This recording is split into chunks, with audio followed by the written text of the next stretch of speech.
alladzi amarna bittaqwa wa nahana an ma'asihi wa sakhatihi. Wa asyhadu an la ilaha illallah wahdahu la syarika lah.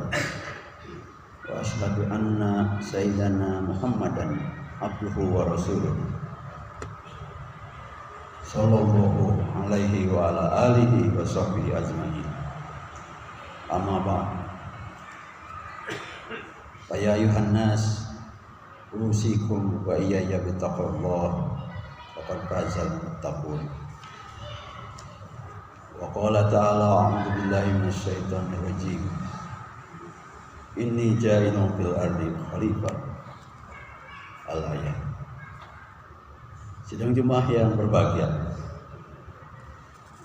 alhamdulillah wa syukru ala ni'amillah. Pada siang kali ini kita dapat melaksanakan kewajiban kita, yaitu mengikuti rangkaian ibadah Jumat. Kali ini izinkan khatib menyampaikan hal-hal yang terkait dengan keadaan kita saat ini, terkait dengan krisis lingkungan, agar ini mengingatkan kepada kita sekalian betapa hidup itu tidak bisa tercerabut dari lingkungan di mana kita berada. Jamaah rahimahullah, krisis lingkungan menurut para ahli lingkungan hidup saat ini telah mencapai titik yang mengkhawatirkan. Beberapa laporan pada tahun 2025 menunjukkan bahwa kondisi bumi berada pada fase kritis. Suhu global terus meningkat dan para ilmuwan memperingatkan bahwa dunia berada di ambang melewati batas aman pemanasan 1,5 derajat Celcius. Apabila batas ambang ini terlampau atau melampaui, dampaknya akan sangat berisiko berupa cuaca ekstrim yang meningkat, ekosistem melemah, dan bencana alam yang akan sering terjadi. Salah satu penyebab utama memburuknya kondisi lingkungan adalah deforestasi. Deforestasi secara mudah berarti penggundulan hutan yang dilakukan secara sengaja dan terencana untuk berbagai tujuan, mulai dari pembukaan lahan pertanian, lahan peternakan, atau untuk perkebunan itu sendiri, hingga penebangan kayu, serta pembangunan pemukiman dan infrastruktur. Praktik ini sering berlangsung secara masif tanpa pengawasan, sehingga menyebabkan hilangnya hutan dalam skala luas dan mempercepat kerusakan ekosistem bumi. Jamaah rahimahullah, hilangnya hutan tidak hanya memusnahkan habitat banyak spesies tumbuhan dan hewan, tetapi juga mengganggu siklus air, meningkatkan risiko banjir dan tanah longsor, serta mempercepat pelepasan karbon ke atmosfer. Semua dampak tersebut pada akhirnya kembali kepada manusia dalam bentuk krisis lingkungan, masalah kesehatan, dan bencana alam yang terus berulang. Sidang jemaah yang berbahagia,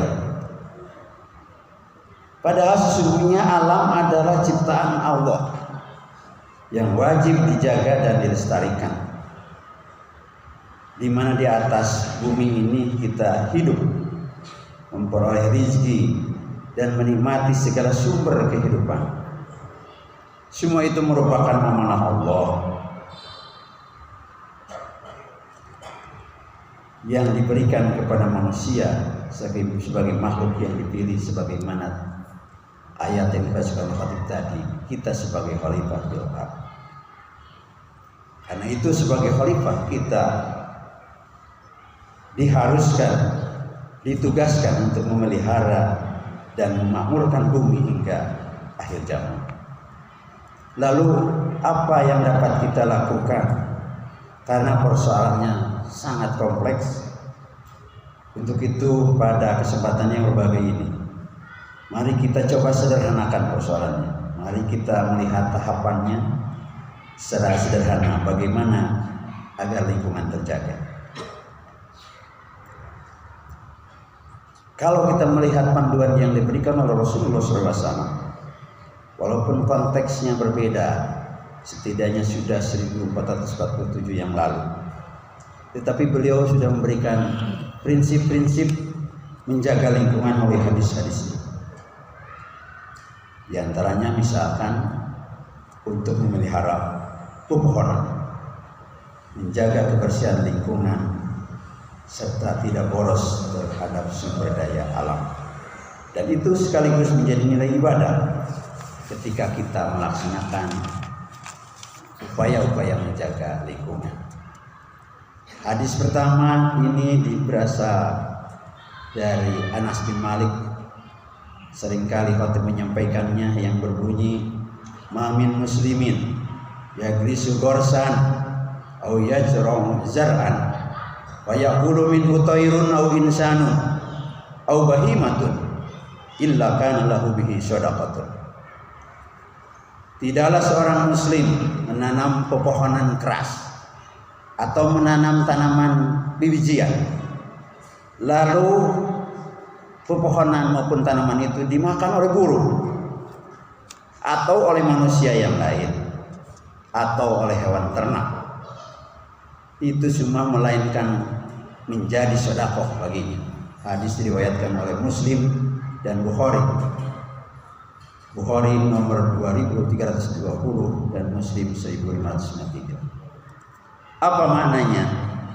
Bahwa menanam pohon bukan hanya bermanfaat bagi alam, yang alam menjadi terjaga, tetapi juga bernilai sedekah, dan itu akan mengalir terus selama tanaman itu masih memberi manfaat. Dalam aplikasinya dari nilai yang diberikan hadis ini tentu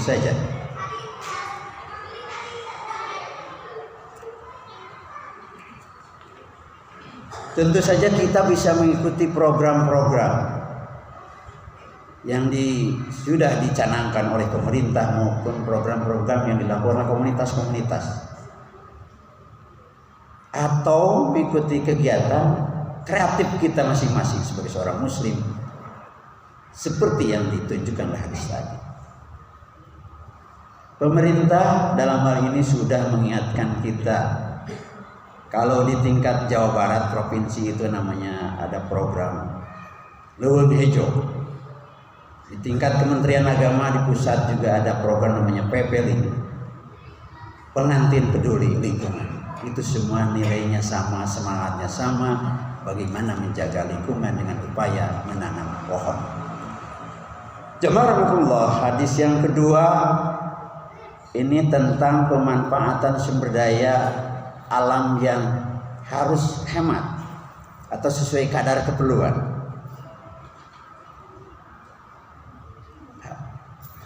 Hadis yang berbunyi, anna Nabiy sallallahu alaihi wasallam marra bi Sa'din wa huwa yatawaddu faqala ma hadas syarafu ya Sa', qala upil wudu isyaraf, qala na'am wa in kunta ala naharil jah.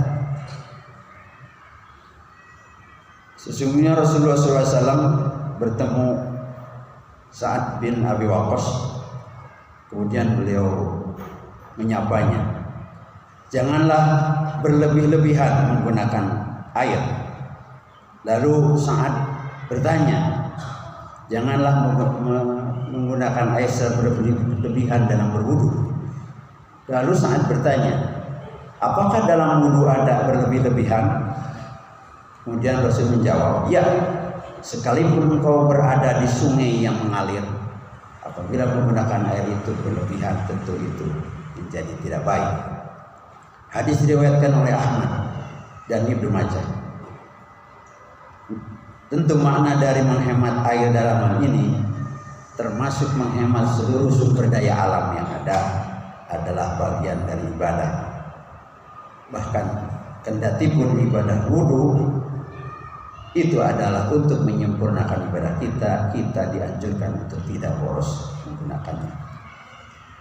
Sidang jemaah yang berbahagia, hadis yang ketiga ini terkait dengan penjagaan lingkungan. Hadisnya berbunyi, al-imanu bid'un wa sab'una syu'bah fa afdaluha qaulu la ilaha illallah wa adnaha imatatul anit tariq. Bahwa iman itu memiliki 70 cabang kata Rasulullah SAW. Yang paling utama adalah mengucapkan tahlil la ilaha illallah.